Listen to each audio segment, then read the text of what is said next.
Hey folks, welcome back to Rugby Ascendant. This is Chris at Houston at Aviva Stadium. Who's this guy? No, it's not Todd Clever. It's Danny Barrett, man. More handsome. Oh, more handsome. Well, I interviewed Todd, so he might check this out. So we might have a little dispute there. Listen, I just want to talk to him real quick since I came down here to cover the game about the season and about the non-transition, because people forget that you were also a 15s player.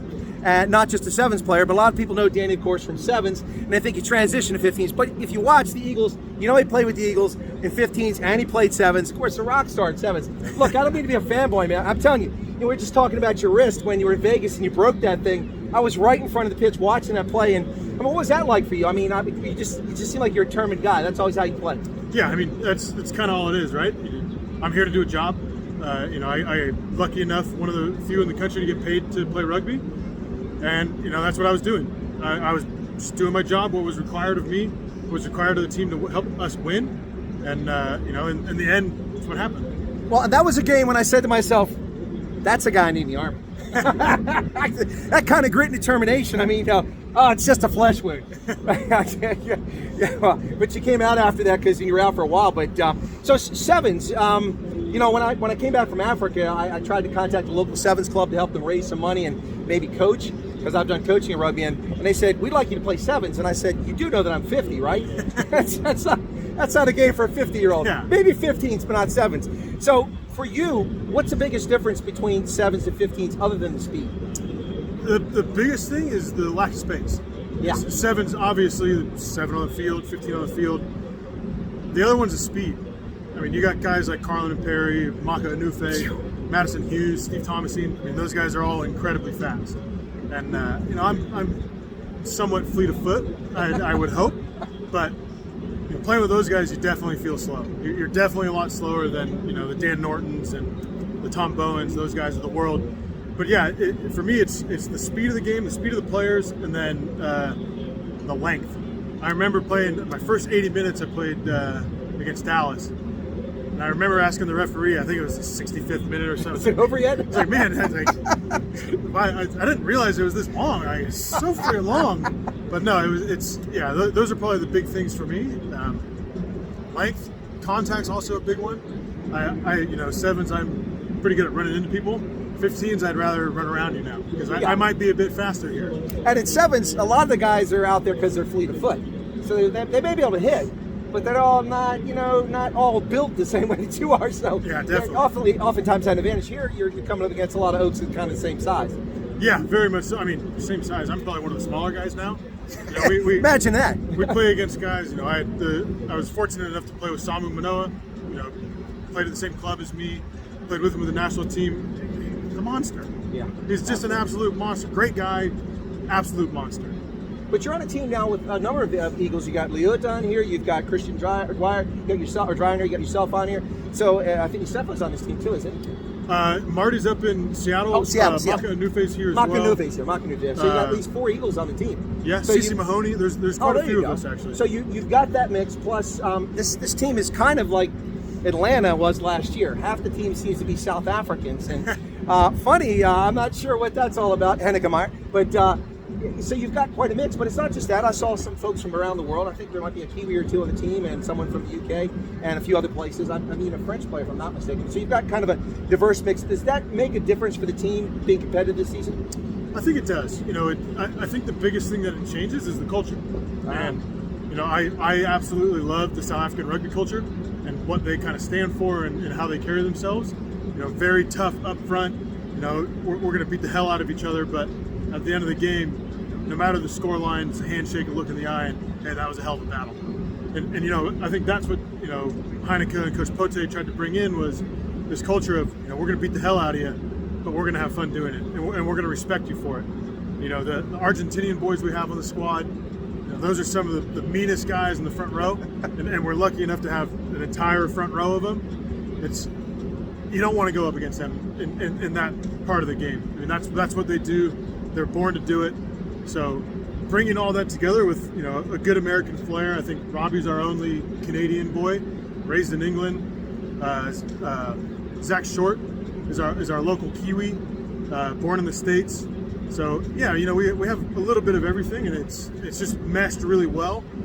given the very little time we had in preseason together. I wasn't there until the first day, or the first captain's run before the first game.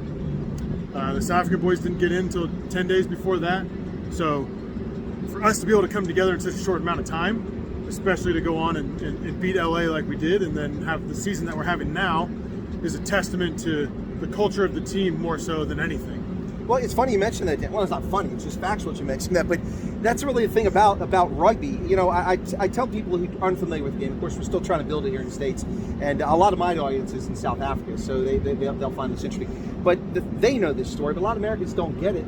There's a culture to rugby, and when you're successful, there's a culture. But it's also, this is a game in which coaching really makes the difference. I mean, you can have world-class athletes and not perform just because it doesn't gel right. The coach doesn't make the right calls, or the captain of the field doesn't make the right calls. But it seems like, and a good example I think is Stuart Lancaster. It's a great coach.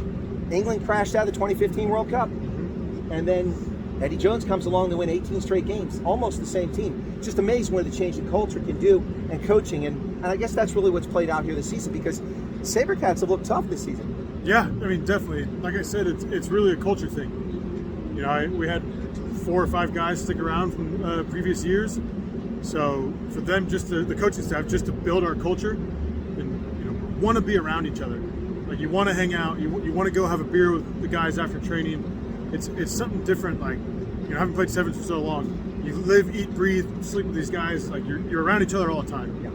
And after a while, you can kind of get sick of it. And, I just need a break, just a little bit of a break. But here, it's I just want to hang out. Hey, what are you guys doing? You guys want to go get a coffee? Let's go have lunch. Let's go have a beer. Let's go to a movie.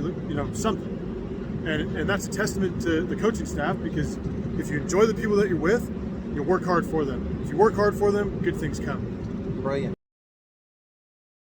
Well, a couple more things before I let you go here, Danny. And one of them is, you mentioned Dan Norton. I have it on good authority that at the age of 73, he finally retired from sevens this season. I mean, Dan, you got a lot of respect, and that guy is he's just a machine. He keeps an all-time try score, just amazing in sevens. So in sevens, I don't want to say the most difficult or the most fun. Who are the most interesting guys you ever played against? One or two of these players. There's a lot of great players during your time out there. Yeah, I think Werner Cox up there. There you go. Just a hard-working grunt of a guy. It's like a brick. He would be great for the Army as well, I'm sure. And then who else would I say?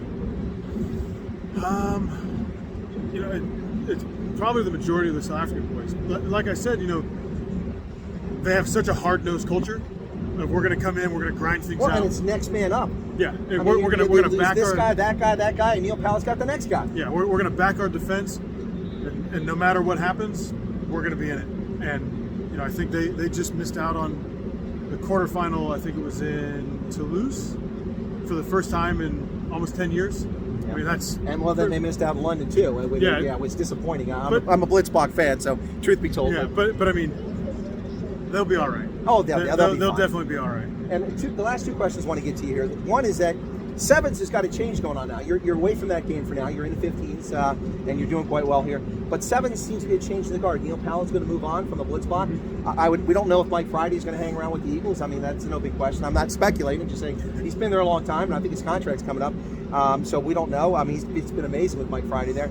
But also a whole generation of players. I mean, I have to pull out the score sheet to see who's playing for the Eagles these days, because so many new faces. LeCamp is out there, all these other players. It's DeMonte Noble, who played with Old Glory last season. He played. He came in London. He was out there 32 seconds to score a try, which won the game for the Eagles. But sevens is changing, at least from the faces. Are you still watching sevens? Do you follow it? Yeah, definitely. I have a pretty soft spot in my heart for the game. Some of my best friends are still out there playing. Guys that were in my wedding, guys that I think the majority of that team came to my wedding. I grew up with them. I was there as a young kid, 23, 24, and then I grew as a man with a lot of these guys, and we all did. I think when I got on the team, there were maybe 3 guys that were in a relationship of some sort, whether they were married or had a girlfriend. When I left the team, I think there was only 1 or 2 guys that didn't. And I met my wife there. We had our child in San Diego. It's a pretty special place for me. And then the team itself, I was there for a long time. A lot of great memories, but I want to see him succeed. We're there to leave the jersey in a better spot than we found it. Cliche, but that's what it is. Yeah, and, absolutely. They're finding their sea legs, maybe a little Navy stuff, but they're finding their sea legs. He tells the Army guys sea legs, but that's okay. They're getting there. They had a pretty big turnover, like you said, so it's going to take a little bit, but they'll be just fine. It took us quite a while, so they'll be just fine. Well, I'll be in Cape Town for the World Cup to watch them Awesome. in September, so hopefully they'll do very well. So, last question, Dan. You've been very generous with your time. Thanks a lot, folks. I hope you enjoyed the conversation with Danny Barrett. But Danny, the last one is, okay, you're in Major League Rugby, 5th season. We've proven it's a viable option here, professional rugby in the U.S., and not just for Americans, but also bringing imports in. And, in the first season or two, all those internationals are past it. No. Ben Foden was still in his prime when he came over here, and and Joe Peterson out there in San Diego, a lot of really talented guys still in their prime. A few guys a little bit older, but still with a lot of talent. And now I'm seeing 18, 19, 20-year-old talent coming over from South Africa and from Europe coming in here. So the league really seems to have viability. What's it been like in Houston for you? Obviously, you must be enjoying it. This has been a big season. You're going to the playoffs. Congratulations, Sabercats, first time. And a whole playoff game after today's breaking news about Austin. We won't go into that, but you have to check another broadcast for that one. But what's it been like, this experience in Houston? Have you enjoyed it? Are you looking forward to it? You think you'll be here for a while? Because a lot of people move around in Major League Rugby. Yeah, no, it's been great. I can't speak enough about the culture. We got guys, I think the oldest guy is 34, the youngest guy to start the season was 19. I think we had a few 19-year-olds. So those guys coming in, it's a breath of fresh air for us older blokes now. Older blokes. Hey, I'm 32. I've been around the block a little bit. And rugby terms. Wish I was 32 now. Again. That'd be nice. Yeah, right. But no, it's been great. Yeah. I love the city. It's a huge sporting city, and for us to make a semi or a playoff game, quarterfinal to start in our first year, big rebuild is huge. I think the city of Houston wants successful sporting teams, and there's no reason why we shouldn't be that. And we've earned our right to be in that playoff game and to have our home playoff game. Whatever happened, but here we are, and we're relishing the opportunity. Well, you were in the playoffs in either case. Yeah. The difference is you get a home game on this gorgeous pitch. Yeah. So gorgeous is the correct word. The facilities are amazing. Yeah. The front office is amazing. The ownership, the coaching staff, the players from top to bottom, it's just fantastic. Well, folks, it's Danny Barrett. Danny, thanks a lot for your time, brother. It's been fantastic. USA Eagle legend from 7s, 15s, and now a Houston Sabercat. Danny, best of luck in the playoffs and with your future endeavors. Yeah, thank you very much. Cheers. Right on.